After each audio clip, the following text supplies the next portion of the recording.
السلام علیکم ورحمت الله. زهیر سے محترم پوښتنه کړې ده چې د مشرک او د ملحد تر مابین د کم یو کفر ډیر سخت دی. عموما خو مشرک، ملحد، منافق، دهری، زنديق، مرتد وغیره نور کافر دی ټولو باندې اطلاق د کافر کیږي او د کفر لفظ ورته استعمالیږي چې دا کافر دی. خو لکه څنګه چې په ایمان کې درجې دي دغه شانه بیا په کفر کې هم درجې دي. د بعضو کافرو کې کفر ډیر سخت وي او د بعضو کافرو د کفر درجه د ډیر سخت درجې نه لاندې وي، لږ ښه وي، خو عموما د ټولو ته کافر ویل کېږي. نو د معنا په لحاظ باندې ملحد دا ډیر عام دی او ډیر عام دی د مشرک نه، ځکه مشرک هغه چاته ویل کېږي چې په الله تعالی باندې ایمان راوړی وي خو لیکن سره د ایمان نه الله تعالی سره شریکان جوړوي.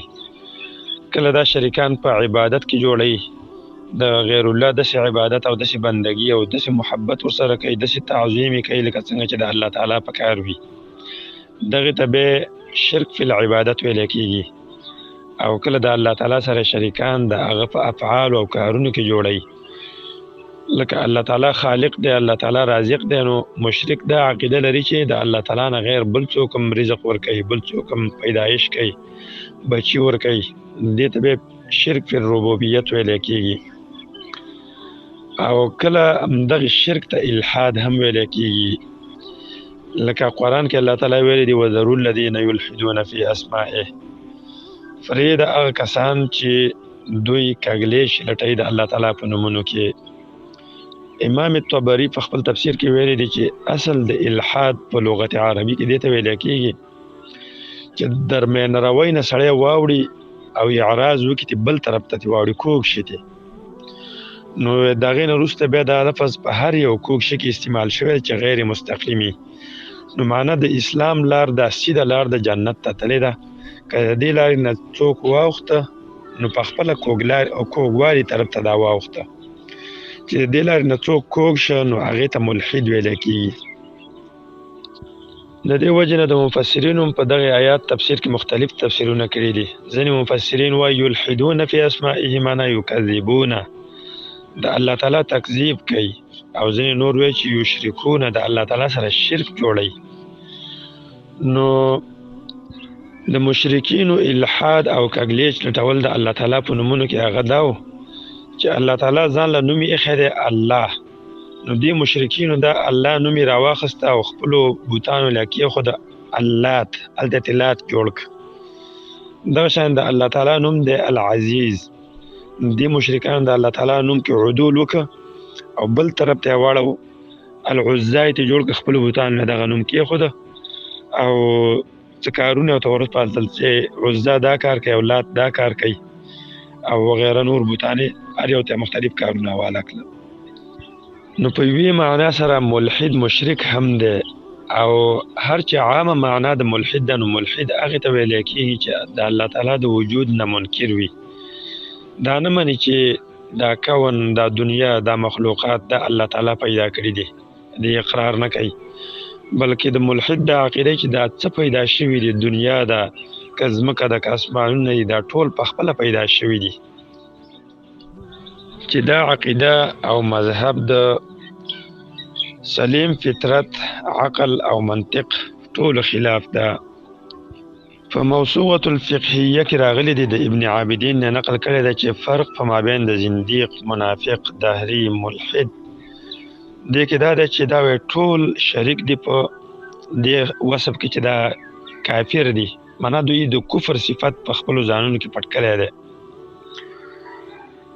او منافق چې دی دا وی اعتراف نه کوي زمونږ د نبی په نبوت چې هغه محمد صلی الله علیه وسلم دی، او دهری هم د رسول الله صلی الله علیه وسلم په نبوت باندې انکار نه کوي، خو ورسره دا عقیده زیاته ده د دهری چې د حوادثو اسناد نه کوي یو صانع ته، یو خالق ته، یو جوړونکي ته، چې دا کم حوادث په دنیا کې راځي دا څوک راولي، په دې باندې اقرار نه کوي.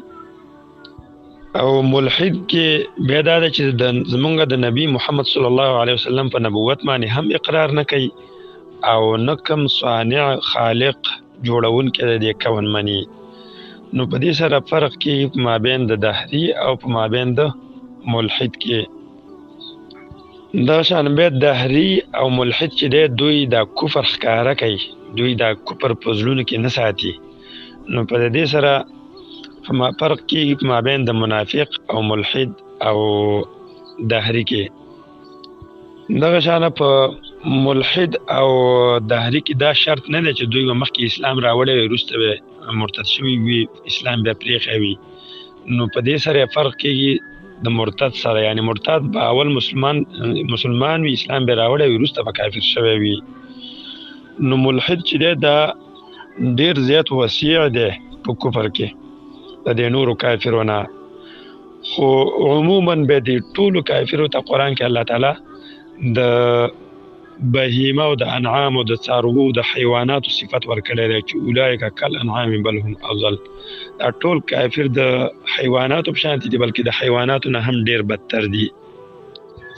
د دې آیات نه مخکې الله تعالی ویلي دی ام تحسب ان اکثرهم يسمعون او يعقلون انهم الا كالانعام بل هم اضل سبیلا.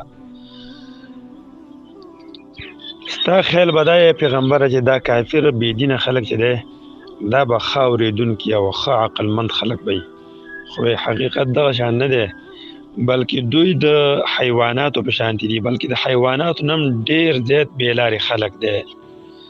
دغه شان سورة اعراف کې الله تعالی وایي ولقد ذرأنا لجهنم كثيرا من الجن والانس لهم قلوب لا يفقهون بها. د جهنم دپاره موږ ډېر انسانان او پیریان پیدا کړي دي. وجه دا ده چې دوی لمونږ زړونه ورکړي دي، دوی زړونه باندې فقاهت او پوهه نه حاصلوي. ولهم اعین لا یبصرون بها، دوی له موږ سترګې ورکړي دي خو د سترګو باندې لیدل نه کوي. ولهم اذان لا يسمعون بها، دوی له موږ غوږونه ورکړي دي خو په هغې اورېدل نه کوي، حق نه اوري.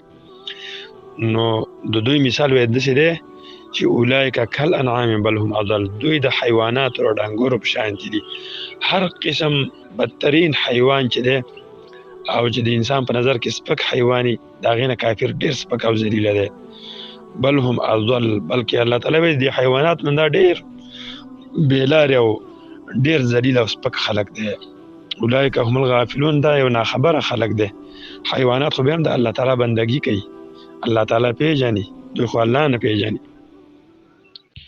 والله تعالی اعلم.